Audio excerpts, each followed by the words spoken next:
Hello. So today we're going to talk about my medicine.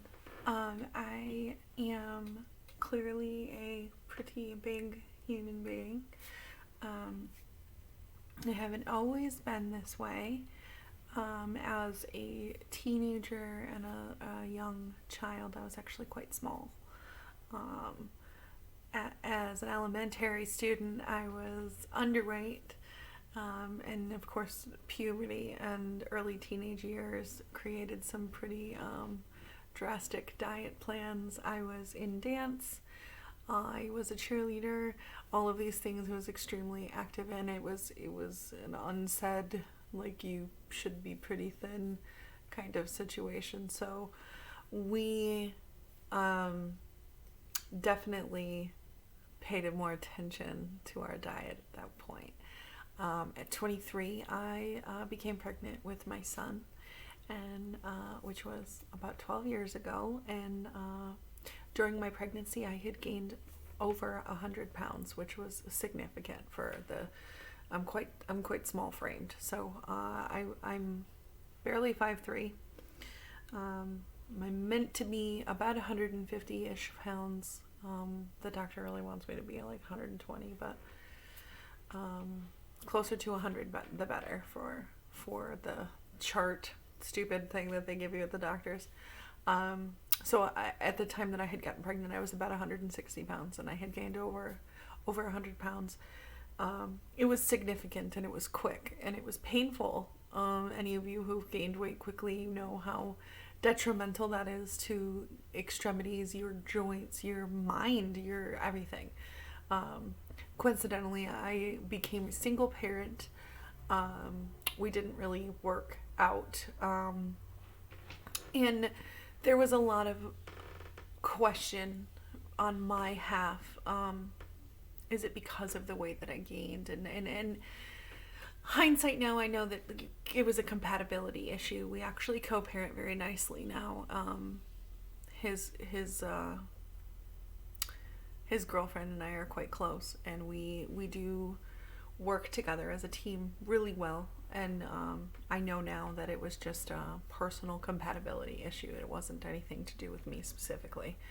But that seed starts as the weight gets bigger and bigger, and then the seed grows bigger and bigger in your brain, and every failure and everything that happens to you is directly related to your weight gain.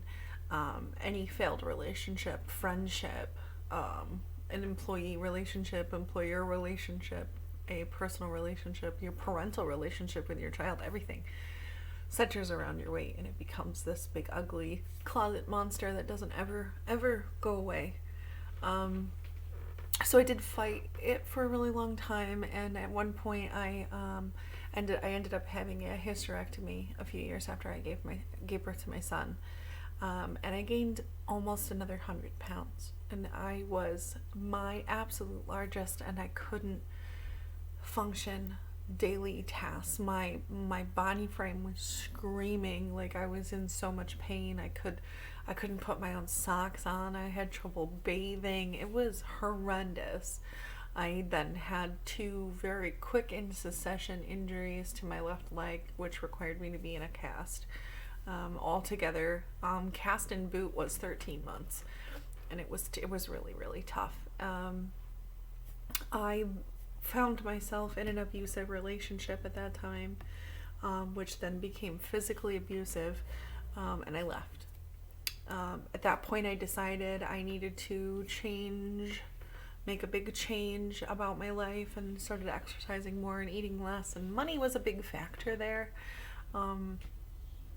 But I lost a significant amount of weight. I lost about 100 pounds, exercising and portion control and low carbohydrates, etc. The whole thing. And then it was discovered that my thyroid was not functioning at level. It was found coincidentally. We were testing vitamin D levels.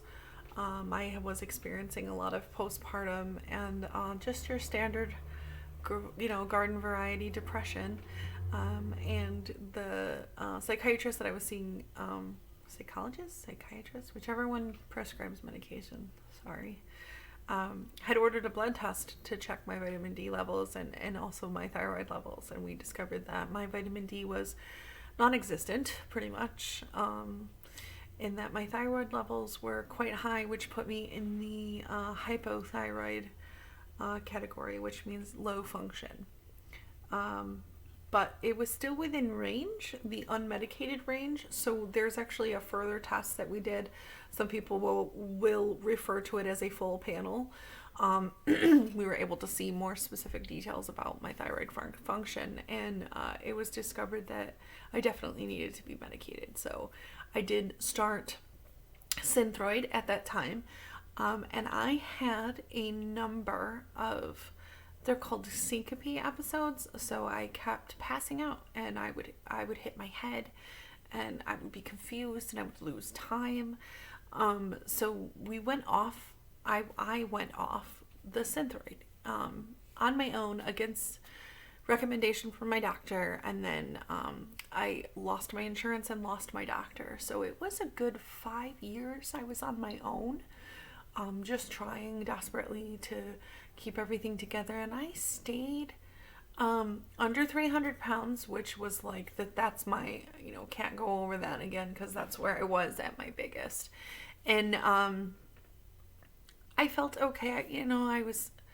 I didn't feel okay. I was in pain, and I was uncomfortable, and I was disappointed with myself, and I would eat disgusting amounts of food and fast food, etc., make excuses to eat, and feel terrible every night when I went to bed, emotionally and physically. I just did yuck, and my digestive system was off the chain. It was not a fun time. And I recently, a couple of years ago, started working at a family practice, and I established one of the providers there, and her and I have been working really closely together about how to fix this problem. What's going on with me?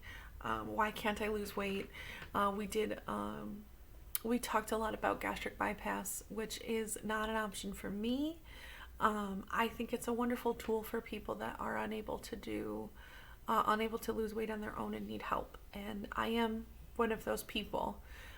Surgery is terrifying to me. I've had a lot of surgeries, and I'm sure that most people feel that way. So I did ask for an alternative, and we came up with one. It's an injectable, and you inject every day into your abdomen. It's called Saxenda. So she told me about it briefly, what major side effects, etc. So then I did some research at home, YouTube. I found some video diaries of people, which is kind of what inspired this for me today. And I learned a lot about it, and we submitted it to my insurance, and my insurance denied it. They wanted me to do a few months of Weight Watchers first, or something along those lines, which I don't have the funds to do that. So she set me up with a care management program at my work with one of the RN managers, and it's a nutritional program, essentially. So she teaches me what foods are good to eat, how, what to restrict and what not to restrict, and it's pretty educational. And I mean, I've been in the medical field for a long time, and there are things I'm still learning. So it was really informational and really helpful. And then the RN had actually come to me and told me that she wanted to try something different other than Saxenda. So we landed on this medicine, which is called Ozempic. Looks like this guy here. It's a little self-serve dialy pen, and it's got these little caps. And she, of course, went through the whole process with me, but it's a little pen like this. And then the top comes off like that. This is all liquid in here, which is what the actual medication is. And then your pen cap will go on here. It's got a little membrane here, and there's a needle pen cap. And they come in here. they look like this. Look like little creamers. And you pull the top off, and there'll be a small needle on one side, a larger needle on the other. You screw it on. You dial to your dosage. You poke in, press the button, allow the thing to dial. She asked me to count to 5, and then that's it. You discard the top, which we're going to do the taped up soda bottle discarding, and I'm sure we'll do a whole episode on that later. Bring to work to empty in the sharps container. Or she said that if they're taped up and you can put the top on, you can actually just dispose of them in the garbage. This particular medicine is once a week, which is kind of what piqued my interest. So she had told me that some of the side effects are nausea, and in some cases vomiting, but it's very small percentage. We're talking less than 2% of people who take it. This medication could cause some thyroid dysfunction, which we already have, and also some issues with pancreas, especially those who are diabetic, which I am not. So I am actually her first patient who is non-diabetic taking this. So we're all learning at the same time. So I thought it would be really important to just kind of record what I was feeling. So it's been 6 days. I'm going to do my second injection tomorrow. And definitely I noticed the first day I was feeling a little queasy and uneasy, not interested in food whatsoever that whole day. The second day was a little morning sicknessy in the morning. I didn't actually throw up, and I didn't feel like it was imminent. It was just, I don't feel 100%, you know? So I was actually only able to make it through 1 cup of coffee the second day, which is different for me. I'm usually at least 2 to 3 cups. I wasn't able to take in the volume of water that I normally take in, so I do average about 80 to 100 ounces of water a day.